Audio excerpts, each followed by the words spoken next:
Please join me in welcoming His Excellency Dr. Bharrat Jagdeo, Vice President, Cooperative Republic of Guyana, for the inaugural address.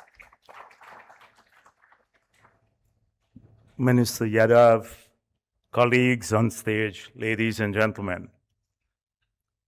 First of all, I wish to thank Terry for the tremendous service that they have provided for 25 years. And this could have only happened because of enlightened leadership and commitment. We expect Terry to, long into the future, continue to give guidance and support to very important issues of our time. Now, many of us here are operating today in a different context. I've heard whispers in the corridors, but often we're reluctant to confront the biggest issue that is affecting us right now. And that is the need to raise ambition to achieve the climate goals that we have set ourselves, and with the absence of the United States of America at the table. And at this time when we have to raise ambition, it would be very, very difficult for us to achieve the climate goals without the US participation. It would have implications for carbon pricing regimes, which are crucial for the development of the climate sector. It would have implications for multilateral regimes that are crucial for sustainability.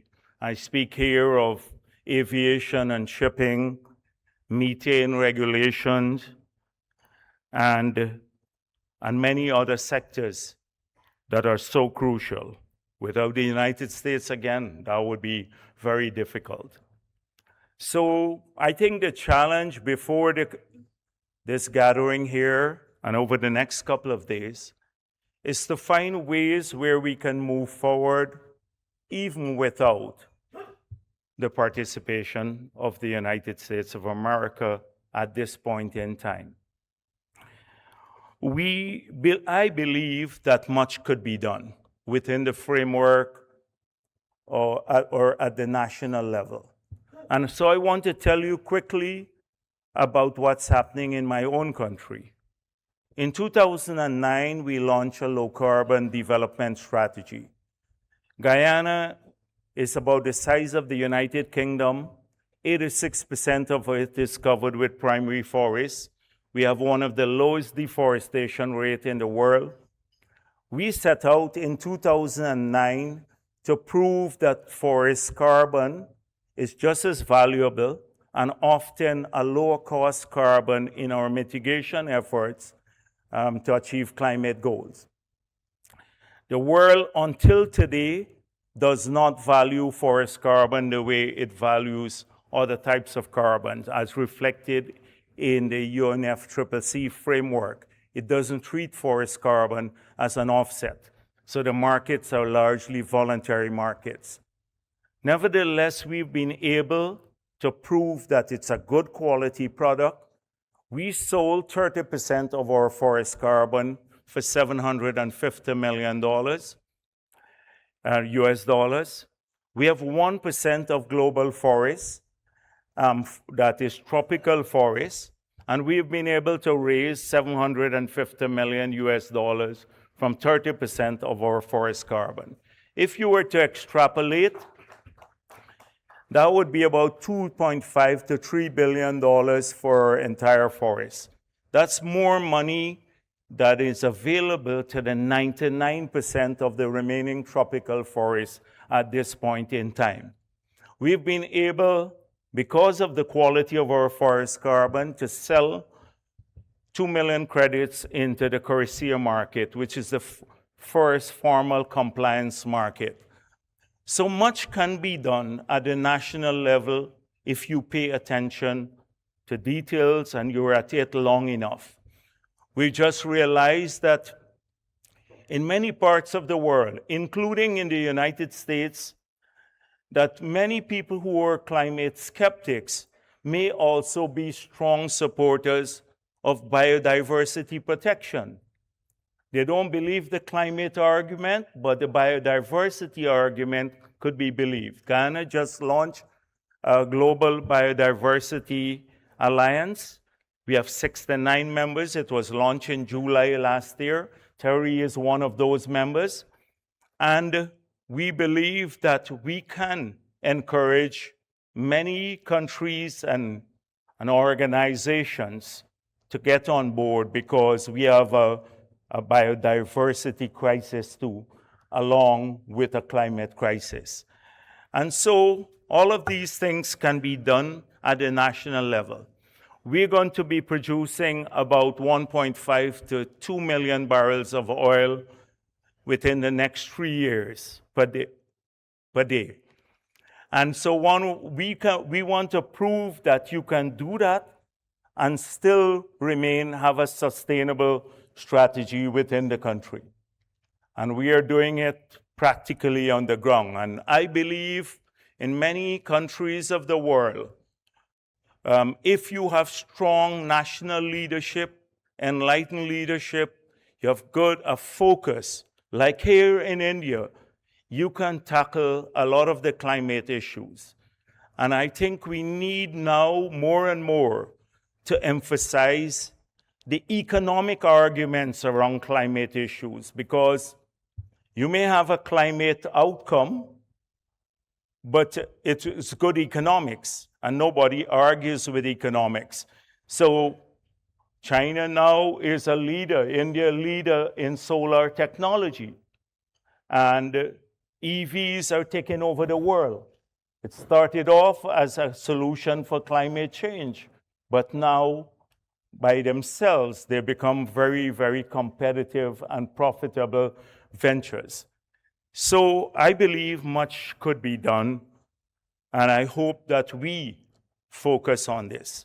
The next thing that I want to raise here is we cannot meet here and not talk about AI. We can't say the focus of this summit is on transformation and don't examine the challenge that AI will bring to sustainable issues, because Terry focuses heavily on climate and development issues. AI will bring great challenges to development, but it can also bring great rewards for development. And so, considering electricity, every time you do a prompt, it uses now 10 times more power than a Google search.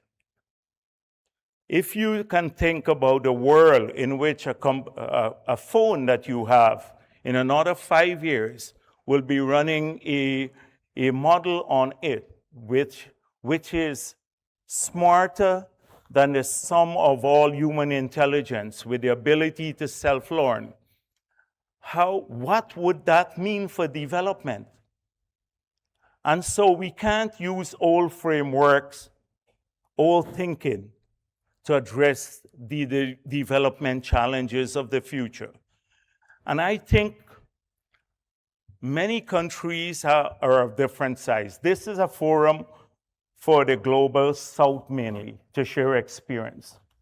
Many countries in the global south are of different levels, that is size and complexity and capacity. India has great capacity. India has done a phenomenal job in building out a digital infrastructure and having it serve the people of this country. India would be able to build compute capacity and become very competitive globally. India would be able to maybe build its own models. That is not so for many other countries in Africa, the Caribbean, and the Pacific. And so those countries cannot now suffer a new development challenge of compute and data divide. And that will happen. And if we don't want that to happen, we have to now work out templates. I heard mention of template here, for those countries to follow so that they can organize their AI diffusion, because it's hardly AI development in those smaller countries, but diffusion efforts, so that they can use AI to solve development challenges. TERI must now help in the planning process. Just like how we added a climate variable to national planning in the past, we now need to add an AI variable to national planning, because countries might spend $20 million US on building a road, and they're very comfortable with that. But 20 million spent on introducing AI in the education sector or healthcare may have a bigger impact on that road that you build, the physical road. But if we use old thinking, then we build the road. And we not value that, the impact of AI. So I believe that we need templates now. We need to work out for education, or say healthcare, we need the approach that these countries can take to introduce that AI into healthcare for better development. Let me give you an example. We have a number of companies now descending on countries around the world. In Guyana's case, we have a model, we've bought access to a model to read X-rays, CT scans, and MRIs. So we asked the minister, how do you know that this is the best model, the most efficient or capable model or efficacious model? And the answer is they came first. We don't have a system to assess quality at this stage. Many of our policy makers don't understand the impact of AI and its impact on development. And we can't be at a sustainable development summit and not understand the impact that AI would have. Many of our technical staff are worried. They see the technology as a challenge, as something that will cause their own obsolescence, a technology, and so they're very resistant to its introduction. We need to build awareness among technical people, like how TERI helped to build awareness for 25 years around climate issues. We have to help to build awareness around AI and its impact on development. We have to build a template how AI could, I met a young guy here, how using satellite technology, they can map every tree in my forest and tell me the species. So I don't need any longer to send people in the forest. We can track it. You can have world-class MRV systems that are cheaper for countries like ours. So I'm talking already too long already. So I just want to make the point that we have to today, from this summit, start thinking about that. How do we help the smaller countries of the South, particularly in building small templates or approaches where they can bypass the reluctance or the gap in knowledge at the local level and use AI fully for development, including to help us solve climate issues.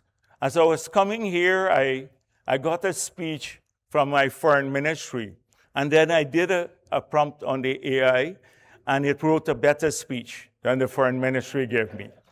And so I was thinking that maybe future summits would be where we just get everyone to prompt and see who has the best prompt and then have a discussion on it, rather than just reading speeches like that. So we changed even the model of these meetings that we have in the future. because that's the way it is. So thank you very much. I want to say to the minister, earlier this week, I met PM Modi. We had a talk, and India is really, really making a big difference in the world. We really appreciate all this support that India gives countries like ours. Thank you very much.